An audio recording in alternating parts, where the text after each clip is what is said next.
Hello বন্ধুরা, আমার নতুন ভিডিওতে আপনাদেরকে স্বাগত জানাই।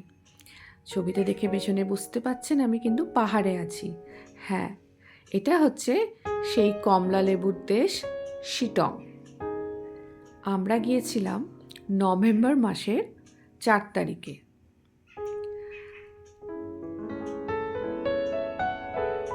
কি সুন্দর না জায়গাটা, যেতে ইচ্ছে করছে না? সত্যি খুবই সুন্দর। পদাতিক এক্সপ্রেস ধরে আমরা চলে গিয়েছিলাম শিটংয়ে। আমরা কার্শিয়াং হয়ে শিটং ঢুকেছিলাম। আমার খুব ইচ্ছা ছিল যে মোটামুটি সব জায়গায় থেকেছি, কিন্তু চা বাগানের মধ্যে থাকা হয়নি। তাই আমরা ভেবেছিলাম এবারে একটু চা বাগানে থাকব। আর সবথেকে সুন্দর জায়গা যদি বলতে হয় চা বাগানে থাকার জন্য, তো আমার কাছে লেগেছে শিটং। আমরা অনেক ঘোরাঘুরি করেছি, এদিক ওদিক গেছি, নদীর ধারে থেকেছি, সব জায়গায় থেকেছি, কিন্তু চা বাগানের মাঝখানে থাকা হয়নি। সেই নতুন এক্সপিরিয়েন্স করতে আমরা এই শিটংয়ে পৌঁছে গেলাম। দেখছেন তো কি সুন্দর, হারিয়ে যেতে ইচ্ছে করবে। দূরে ওই পাহাড়, চারিদিকে মেঘ আর ফুলই ফুল। যদিও বা এটা ফুলের সিজন নয়, ঠান্ডা আস্তে আস্তে পড়ে যাচ্ছে। আমরা এখানে একটি খুব সুন্দর স্পট আছে, সেটা হচ্ছে আহালদারা। এখান থেকে দারুণ ভিউ পাওয়া যায়। প্রথমে আমরা চলে গেলাম কার্শিয়াং। কার্শিয়াং তো মেঘের শহর, এক্ষুনি মেঘ, এক্ষুনি আবার আকাশ নীল। দেখতেই পাচ্ছেন, জাস্ট মেঘটা ওখানে পৌঁছেছে। কার্শিয়াংয়ে কিছুক্ষণ সময় কাটিয়ে চলে গেলাম আমরা ডাউহিল। ডাউহিল কার্শিয়াং একটা বিখ্যাত জায়গা। এখানে একটা পার্ক আছে, আর পাশেই হচ্ছে গার্লস অ্যান্ড বয়েজ স্কুল আছে। ডাউহিলে আমরা কিছুক্ষণ সময় কাটালাম, আর ওখানকার পোষ্যরা তো একটু আদর খেতেই চলে আসে। তারপর আমরা কিছুক্ষণ ঘুরে টুরে পৌঁছে গেলাম আমরা আমাদের গন্তব্যস্থল শিটংয়ের হোমস্টে, কামালস হোমস্টে।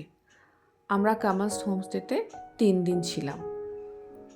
সেখান থেকে আমরা 2 দিন হোমস্টেতেই কাটিয়ে থার্ড ডে, যেদিন আমরা বেরোনোর আগের দিন, আমরা সাইট সিনে বেরোলাম। আমরা প্রথমে চলে গেলাম আহালদারা। নামথিক পুকুরিও গিয়েছিলাম। নামথিক পুকুরিতে জল ছিল না, তাই আমরা ওখানে বেশিক্ষণ থাকতে পারিনি। আহালদারাতে ঘুরে আমরা চলে গেছিলাম এই ওল্ড মনেস্ট্রি। এটি খুবই পুরনো, পুরো মাটির, ভেতরটা খুবই সুন্দর, কোনো রেস্ট্রিকশন নেই যে ভিডিও করা যাবে না। আর তার ঠিক সামনেই ছোট্ট একটা উঁচুতে একটা পার্সোনাল, বলতে পারেন কারোর প্রপার্টির মধ্যে এই শিটংয়ের এই লেখাটি বানানো। আমরা অনেকটা ওপরে উঠতে হয়েছিল, না উঠতে তো খুবই কষ্ট। তারপর ওখান থেকে চলে গেছিলাম আমরা যোগীঘাট। এই যে ব্রিজটা দেখছেন, এইখানে খুব সুন্দর নদী বয়ে গেছে আর পাথুরের জায়গা। আমরা এখানে কিছুক্ষণ সময় কাটালাম, কয়েকটা ছবিও তুললাম। তারপরে চলে গেলাম আমরা মংপু রবীন্দ্র ভবন। যেহেতু ছুটির দিন ছিল, ছট পুজো ছিল, তাই আমরা ভেতরে কিছু ছবি তুলতে পারিনি। যতটুকু পেরেছি বাইরে থেকেই ছবি তুলেছি আমরা। তারপরে আমরা চলে গেলাম কমলালেবুর বাগানে। পার্সোনাল প্রপার্টি, সবার প্রাইভেট প্রপার্টি। সেখানে খুব ভালো মানুষরা আমাদেরকে ছবি তুলতে দিলেন, একটা কমলালেবু খেতেও দিলেন, যদিও বা সিজন নয়, তাও খুবই মিষ্টি ছিল কাঁচা অবস্থাতে। এটা হচ্ছে আমাদের হোমস্টের ভেতরটা, যেখানে আমরা 3 দিন আমরা খাওয়া দাওয়া করলাম। কটেজের গায়ে লাগোয়া এই রান্নাঘর, মালিকরা ওপরে থাকেন, আর তার সমস্ত আত্মীয় স্বজন, একটা দুটো হয়তো কর্মচারী হতে পারে, আমি ঠিক জানি না, কিন্তু বেশিরভাগই ওর আত্মীয় স্বজনরাই সবাই মিলেই এই হোমস্টেটা চালায়। খুবই পরিষ্কার পরিচ্ছন্ন, বেশি দিন হয়নি। আর এই ঠিক হোমস্টের উপরে পাহাড়টায় দেখুন চা বাগান, এটা হোমস্টেরই নিজস্ব চা বাগান। সেখানে আমরা সকাল সকাল চলে গেছিলাম ছবি তুলতে। এটা হোমস্টের পাশের এরিয়া, মানে পায়ে হেঁটেই আপনারা এক্সপ্লোর করতে পারবেন।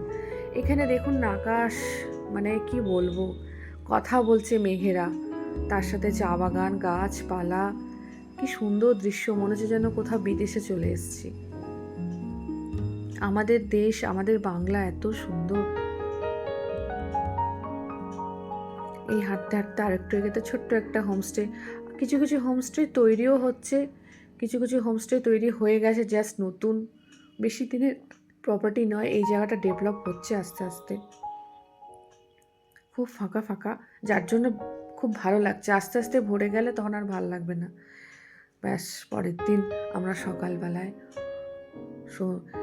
সানরাইজ দেখলাম, কয়েকটা ফুলের ছবি তুললাম, কেননা আমাদের ফেরার পালা চলে এলো। 3 দিন আমরা ভালো কাটিয়ে আস্তে আস্তে একটু ছবি তুললাম, দিয়ে আমরা বন্দে ভারত ট্রেনে করে বাড়ি ফিরে এলাম।